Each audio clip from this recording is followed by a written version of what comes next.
join me in welcoming, it's our privilege, Greg Hartle.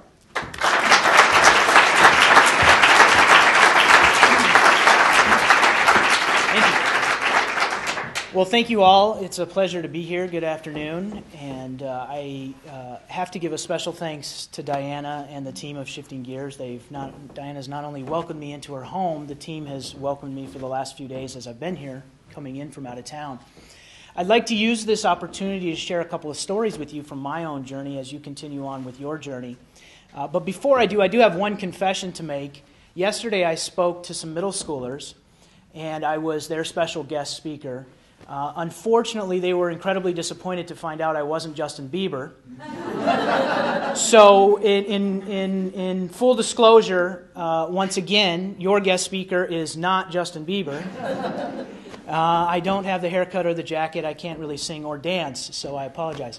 I do want to share a couple of stories with you, and I want to take you back. I want to start about 8.5 years ago. And it was the very first of several appointments, this exact same appointment every day at the same time. And it was on a winter day, and I was in Phoenix, Arizona. And I walked into the building for this appointment, and my eyes just immediately welled up with tears. And even when I talk about it now, you'll probably see me experience that exact same feeling again. And when I walked in, my eyes immediately welled up with tears, and it was a very cold room. And I remember looking around, and there was a U shape of chairs, and next to each chair was a big machine. And as I looked around, there wasn't a single person in the room under the age of 60. And at the time, I was 25. And it was a very scary moment in my life because as a nurse walked up to me, she said, "I want to walk you over to the machine I'm about to hook you up to. And I want you to get as comfortable as you can be. You're going to be here for the next 4 hours." And as I looked to my left, there was a man who was actually vomiting. As I looked to my right, there was a woman who was crying out in pain. Now, I don't know about you, but I don't know how to exactly get comfortable in that scenario. But I took her advice, and I sat down, and I tried to get as comfortable as I could as she hooked an IV into my arm and hooked me up to this machine, which actually is a miraculous invention, which is called the dialysis machine, which actually takes the blood out of my body, cleans it, and takes all the toxins out and puts the blood back in. But it's a very delicate process, as you can imagine. And if it doesn't go well, what you have is somebody who may be vomiting from the experience, or somebody who is so dehydrated that they're experiencing tremendous cramps and they're crying out in pain. And so as I sat down in the chair, I couldn't help but think this is what my life had become. I couldn't help but think this was it. You see, only a couple of months before that, I thought I was on top of the world. I was 25 years old. I was running a very successful business. I had done very well financially. I had tremendous friends and a great family. I had experienced a lot of achievements and accomplishments in my life. And I thought sky was the limit. And you know, when you're 25, and I was actually very fit at the time as well, I was competing in Brazilian Jiu-Jitsu and kickboxing all around the country. And if you looked at me, you thought I was probably one of the most healthy people you had ever seen in your life. But the truth was I wasn't healthy at all, but I just didn't know it. And one morning, I woke up about 3 a.m., and I experienced tremendous pain. And I went through a traumatic experience that morning that I won't share the details with you today. But shortly thereafter, I called my doctor and I said, "I think something's seriously wrong." And he said, "Come in right away." So I went straight to the doctor. They checked my blood pressure, they ran some blood tests, and they said, "You know, for somebody as young as you and somebody as fit as you, you have incredibly high blood pressure. This is very unusual." It was so high that they felt it was a liability to let me leave until it came down. They were afraid I was going to have a heart attack. So they gave me some medication, they put me in a dark room, and they asked me to relax once again. And so I did my best once again to relax. And I came out of that room, and they sent me home. Everything seemed to be okay. They ran the blood test. They called me the next day, and they said, "How you feeling?" And I said, "Well, not exactly that great." And that's kind of why I came in to see you yesterday. And they said, "We think you might have some kidney damage, and we want you to see a nephrologist, a kidney specialist. And we think it's so serious that we'd actually like you to go see him today." Now, I don't know about you, but anytime your doctor is actually scheduling appointments for you and they're that day, that's usually a sign that something's wrong. So I immediately began to worry, and the worry began to set in. But I went to that nephrologist appointment, and I met the doctor, and he ran more blood tests, and he came back 2 hours later, and he said, yeah, you definitely have some kidney damage. I can't tell exactly what's wrong or exactly how much damage, but it's so significant that I actually have an ambulance waiting for you out front to take you to the hospital so that you can get a kidney biopsy. Now, the worry now turns into being very scared. Now, me being the 25-year-old that I am and trying to maintain my macho-ness, I pass up on the ambulance and I drive myself to the hospital. Wise decision, right? My family meets me there, and it turns out I'm in the hospital for 5 days. So I'm in the hospital for the next 5 days, and over the course of those 5 days, they do a kidney biopsy. And they come back into the room. I remember it very clearly once again. 2 doctors come into the room, and they say, yes, you have kidney damage. You have what's called focal segmental glomerulosclerosis, which, of course, is short for I have no idea what that means, right? But it turns out that I had some kidney damage, and my kidney filters were not processing all the toxins out of your body like they normally do, which is why I woke up feeling violently ill all of a sudden, and which is why I look back now and I can see very clear signs that I had a problem that I just didn't see. Any rate, they tell me that I have 12% kidney function remaining. Now, when you reach that level of kidney function, you're basically in end-stage renal disease, which means basically you're running out the rest of the time. You don't know exactly how much you have left. They told me I had 6 months left. So when the 2 doctors stand there and I'm laying in bed and they say, you have 6 months to live unless something dramatically changes in your life, and we don't foresee that happening, but we want to let you know what the situation is. We're going to put you on some medication with the hopes that we can at least slow down this rapid deterioration, because as we can tell, as far as we can tell, that deterioration will give you about 6 months, but maybe we can extend it out a little bit longer and you'll have a little bit more time. And we need to immediately start you on dialysis. And so that's how that journey began, where I had the IV in my arm every single day for 4 hours a day. Now, the next 3 months got drastically worse. During that 3 months, I began to get very physically ill, and I was becoming so tired every single day because I couldn't clean out the toxins from my bloodstream that I was actually sleeping about 18 hours a day. And I got so bad that I actually needed help out of bed to just use the bathroom. Now, when you're 25 years old and you're extremely fit and extremely healthy and you have what's called a successful life, quote unquote, according to anyone's terms, it's very hard to deal with this. Although I don't think I really was dealing with it. I think what I was really trying to do was just survive. And maybe you've been there in a very similar situation. Now, it might not be similar to my situation at all, but there's no doubt that every single person in this room has had an experience in their life where they're just trying to survive. Now, it might not be your life per se, but there's definitely circumstances that you're up against that you're trying to survive. And that's exactly what I was experiencing in that moment.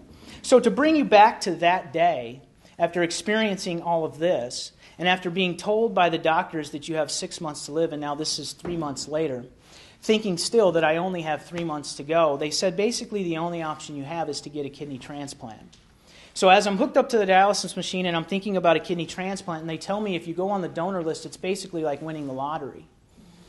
So as I'm sitting there, it's very hard in that moment to think nothing other than this is what my life has become. This is it. This is it. I'm going to live out the rest of my life hooked up to a machine at the age of 25. That's very hard to deal with. But as I sat there on that day and watched Price is Right on the television, the guy next to me stops vomiting. And he turns to me and he asks me an interesting question. He says, "Do you play poker?" So apparently this guy's been around a while, because I'm not thinking about poker in that situation at all. He seems to be having a good time. I don't know. So I say to him, I've played poker. I wouldn't consider myself a very good poker player because I don't know how to mask the tell on my face, as you can see, as tears are about to come out of my eyes right here as I'm talking to you now. I said, I've played poker a few times, and he says, you know what? In poker, you have to play the hand you're dealt. And I caught him mid-sentence, and I realized what he was trying to do. He was trying to share a common cliche that we often hear to get me to rethink what I was thinking. But see, when you're in survival mode, the last thing you want to hear is a cliche, right? And so I caught him mid-sentence, and I stopped him. I said, I appreciate what you're doing, but you know what? I'm just feeling terrible about this whole thing. And he stopped me mid-sentence. And he said, no, actually, that's not what I was going to say. And so I paused. And he said, actually, you know what you have to do before you can play the hand that you're dealt? And I said, no, what do you have to do? And he said, you have to forgive the cards in your hand. That was a very interesting phrase, and I'm not sure I fully understood it at that moment, but it's stuck with me ever since. Because you see, to move forward, to go through a transition or to shift gears, it really all begins with a forgiveness of some sort. Now, forgiveness can be very hard, right? To forgive ourselves can be very hard. To forgive other people can be very hard. It doesn't matter if we've gone through a relationship transition. It doesn't matter if we've gone through a job transition. I mean, how many people want to forgive their boss for laying them off? Not many of us. I mean, how many people want to forgive whoever for giving me this disease, right? Because forgiveness is really saying, thank you for giving me this. And now that is a very hard thing to do, but he gave me a new perspective, and he gave me a shift that I needed in that moment. Because actually, I started to think about one question, and one question only. If I only really do have 3 months left, what kind of impact have I made? Because no matter who you are or what you're doing, you are making an impact. The question isn't whether you're making an impact or not. The question is, what kind of impact are you making? And so that little shift from him helped me come up with that question in my mind. And so every day that I went back to dialysis from that day forward, and I sat down and got comfortable and hooked back up to the machine, I started to begin to think about what kind of impact have I made. And you know what? I have achieved at that point great things in my life. Amazing accomplishments for myself from where I came from. I was very proud. But I realized something. I realized that all my accomplishments were very much individual achievements and accomplishments. And when I thought about the impact that I made, I wasn't really sure that I had made any kind of great impact or any kind of impact that I thought I could make. And so as I started to think about that, I thought, well, I don't know how much time I have left, but I'm going to use whatever time I have left to begin to make an impact. Now, here's the fortunate thing. I'm very blessed, because my mother was a perfect match for me and donated me her kidney. Now, most people don't get that opportunity. Most people don't experience a significant emotional event in their mid-20s that get them to redirect and view their life from a different perspective. So really, it really was thank you for giving me this. I mean, that was a tremendous opportunity for me. And as I went through the kidney transplant and the surgery, I came out of that feeling alive again. It was amazing just how sick I was. I was so sick for so long, I forgot what it felt like just to run around and do normal things. But here's the thing. Anytime you go through any significant transition, you have your highs and you have your lows, right? I'm certain that you've experienced that even just throughout the Shifting Gears program that you've been in recently. And that's exactly what I did. I had my high. All of a sudden, I had a new kidney, new life. This is fantastic. I'm going to go make an impact. I'm going to do all these great things. Except then reality sets in, right? So we think. But we create our own reality, of course, and I began to create mine, and it didn't turn out to be that great for the first 2 years. And the reason it didn't work for 2 reasons. The first is I lacked tremendous self-confidence. All of my self-confidence disappeared. And it disappeared for what I thought were reasons outside of me, which I later learned were reasons inside of me. But there were a lot of things that I was up against in those moments. The doctor said, now you have a new kidney. The only thing is you're going to have to take 53 pills a day. So every day I would wake up and get my pill box out. And I would calculate out all my pills to make sure I took them. And they said, do not miss a pill and do not miss a time that you have to take those pills. And so every day I would open up the pill box and I'd have my phone set to alarms, and I have alarms everywhere to make sure I didn't miss my pills. And I would take my pills on time. So now here I am alive, but I'm taking 53 pills a day. On top of that, the doctors tell me that a lot of these pills are designed to suppress your immune system so that you don't reject the kidney. And so since they're designed to suppress your immune system, there's likelihood that you're going to fall ill from other illnesses. So to help you prevent doing that, do your best not to go outside. Do your best not to shake hands with people. Do your best not to go in large crowds. Do your best not to speak in Michigan to a group of shifting gears. Right? And so they began to tell me all the things that I couldn't do with my life. All the things that were going to prevent me. And by the way, don't do any physical contact sports, even though you've spent your entire life playing career or contact sports from the age of 5 to the age of 25. And so it began to set in for me that this is my new reality, so I thought at the time. And what happened is I was finding myself lacking the confidence to go forward. And on top of that, I had all these things that I thought were preventing me from going forward. And they were all experiences where I really felt like I had no control. Like I really couldn't do anything about this. I was really going to take 53 pills for the rest of my life. I was really going to not go out and meet new people. And I thought about all the dreams and aspirations and ideas and thoughts I had. And here I am with a whole new life, and I'm thinking none of those are even possible anymore. None of those are going to happen. And so while you would think that somebody in my position would be incredibly fortunate, happy that I'm even breathing, I'm coming up with every reason not to move forward. And so the second thing that was really getting in the way of me moving forward was all I thought about every day was my old life. And maybe you've been there as you've gone through your transition. Maybe you've lost your job. Maybe you've lost your home. And maybe all you're thinking about is your old life. Maybe you've lost a relationship and you want those things back. In fact, that's what we're doing nationally, right? Every conversation that I see on the news is about getting something back. When are our home values going to come back? When are the jobs going to come back? When is the recession going to end and we're going to get back to the way things were? Everything is all about getting it back and going back. But you see, what I learned was that when you change, you don't go back. You go forward. Right? And that's what we're doing as a nation. Except a lot of us are still trying to hold on as tight as we can to whatever we have and hoping that we can somehow get the other stuff back instead of looking for new opportunity going forward.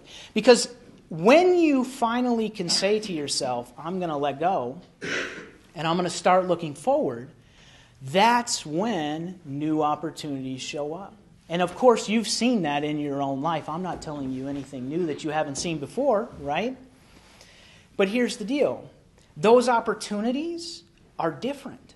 They look different, they feel different, they smell different, they taste different. So sometimes we don't even think of them as opportunities because they're so different from the life that we always knew. And that's exactly what was happening to me. Look, I had tremendous opportunity in front of me. I was alive, for crying out loud. I had all these experiences that I learned something from, that I could share with the entire world. And every day I would get up and I would open my pill box and I would pop my pills and think about how miserable my life was.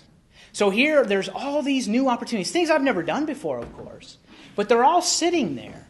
But I don't see them because all I think about are the old things that I used to do. So maybe you've been in that position and maybe you've seen, as you've gone through this program or as you're going through your life, an opportunity to look at new opportunities. And they're going to feel uncomfortable. They're going to look differently. They're going to feel differently. They're going to taste differently. But they're new opportunities. There's plenty of opportunity if you can let go and start looking forward. And that's what I had to do. So now here we are, 9 years later almost, and I'm still here. Now here's the great thing. In that time, I have gone from 53 pills a day to exactly 0. I take 0 medication every day for the last 4 years. I'm the only transplant patient on record to take no medication after a transplant. Now, that doesn't make me special. What it makes me is somebody who sees opportunity. It might look different, it might feel different, but it's still there.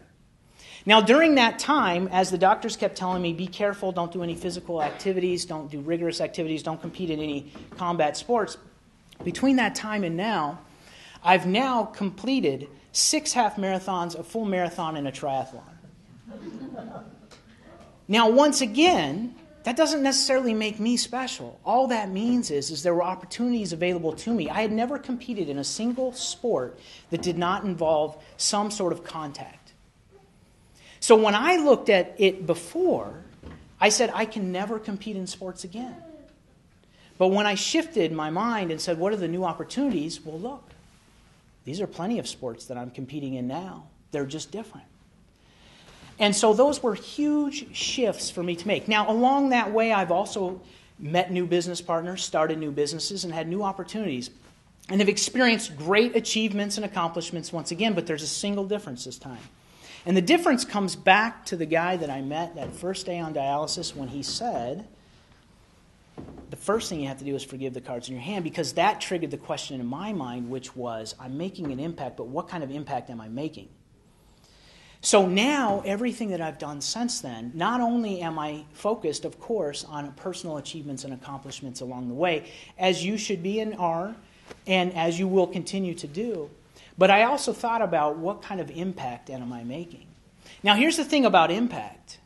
Sometimes we think that impact has to be really big, right?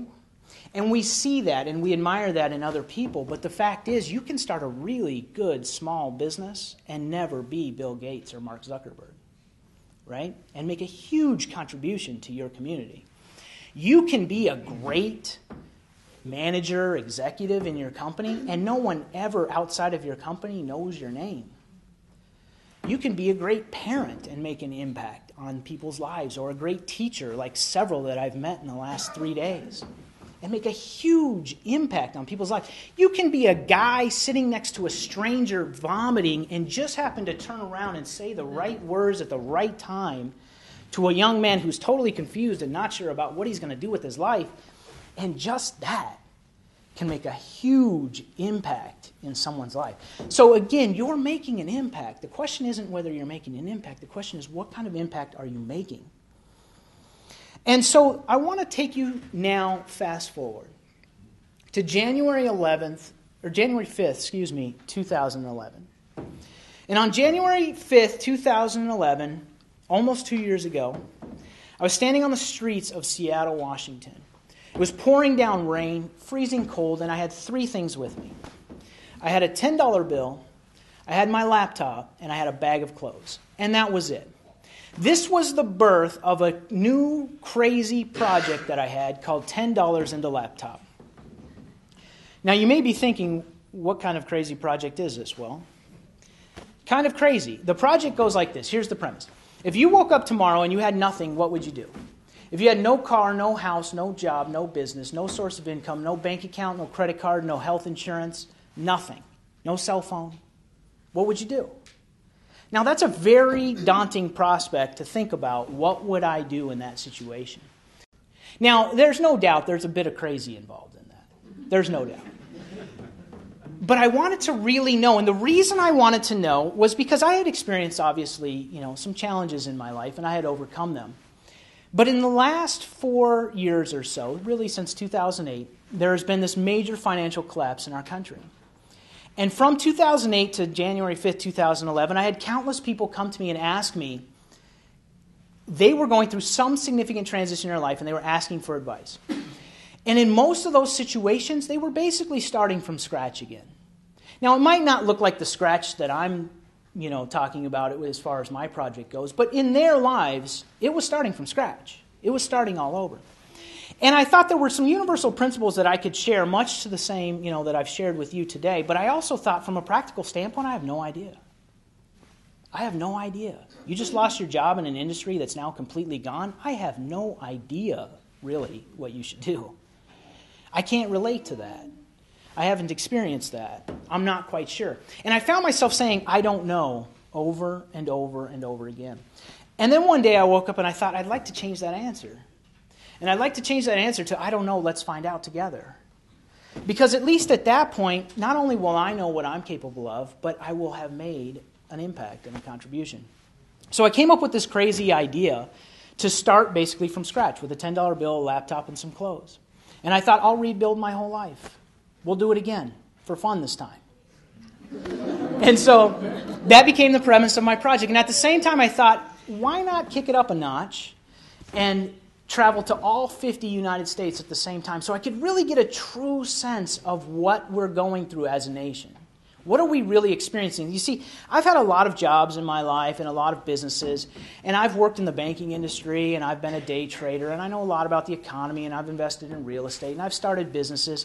And when I look at all those things, they all have the same thing in common, numbers, right? But see, if you tell me that the unemployment rate is 7.8%, what does that really mean? Because we can go through a recession in economic terms, but it means something totally different in human terms, right? Totally different in human terms. So I wanted to know, what was it like in human terms in our country? In places that I had never been to, in places I had never visited, in families that I probably would never connect to ever in my lifetime if I didn't do something like this. I wanted to know. And so I set out January 5th, 2011, as I'm standing there in downtown Seattle, Washington. By the way, I know nothing about Seattle. And I started out on this journey. Now here we are, almost 700 days later, 29 states later, over 20,000 miles later, right? And I can tell you that I've learned over 19 ways to make money in this economy. I've traveled by train, by thumb, by catching rides. I've taken many modes of transportation along the way. And of course, I've learned a lot about myself, and I've learned a lot about others in that process. But here's the thing. When that all started on January 5th, 2011, those first 2 hours were not fun. Not fun at all. In fact, of course, immediately I started to think about all the reasons why this could go wrong. Right? And all the reason why this was the worst idea that anyone in human history has ever come up with. And those 2 hours were pretty rough. And I played all the games with myself, right? All the games of like, what if this happens? What if that happens? What if I can't find a place to sleep? What if I can't find food to eat? What if I spend this $10 and I never make any more money ever again? What am I going to do, right? And maybe you've been there as you've gone through your transition. You set out on this new adventure. You've gone through your transition, partially at least, and you're thinking about all these new things that you're going to do, but it's an uncertain world. And that uncertainty starts to create doubt. And what you typically do, or at least what I've done, is use my imagination to sabotage myself. These things don't even exist yet, and I'm already creating all the reasons why this idea will not work. And so as I stood there, I started to think less about the what-ifs and started to think a lot more about the why-nots.